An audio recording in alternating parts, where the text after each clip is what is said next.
వచ్చినప్పటికీ మనం శ్రమల వైపు చూడకుండా దేవుని వైపు చూసినప్పుడు మనం సమృద్ధిలో ఉంటామండి. దేవుని మార్గం వదిలిన వాడు ఎలాగుంటారండి? ఎగిరిపోవు పొట్టు వాళ్ళే ఉంటారండి. ఇంకా వాళ్ళకు ఇంకా ఏ మార్గం ఉండదు. దేవుని విడిచిపెట్టిరంటే మార్గం అనేది ఉండదండి. ఇంకా అన్ని జనులకు వాళ్ళకు ఏదైనా శ్రమ వచ్చిందనుకోండి, తట్టుకోలేని పరిస్థితి వచ్చింది, అప్పు సమస్యలు ఏదైనప్పటికీ వాళ్ళు ఉంటారండి. ఏదో ఒక పాయిజన్ తీసుకొని చావడము అలా చేస్తుంటారు కదా. అలా జరుగుతున్నాయండి ఈ లోకంలో కదా. కానీ మన దేవుడు గొప్ప దేవుడు, మనతో మాట్లాడుచున్నాడు, మాట్లాడే దేవుడు కదా. మన ప్రార్థన ఆలకించి మన ప్రార్థన విని జవాబిచ్చే దేవుడు కదండి.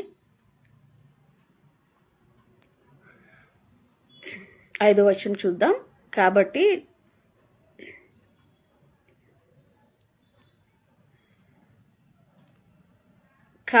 న్యాయ విమర్శంలో దుష్టులను నీతిమంతులను సభలోను పాపులు నిలవరండి. నీతిమంతు సభలో పాపములో నిలవరండి. తీర్పు రోజులలో దుష్టులను దేవుని ముందు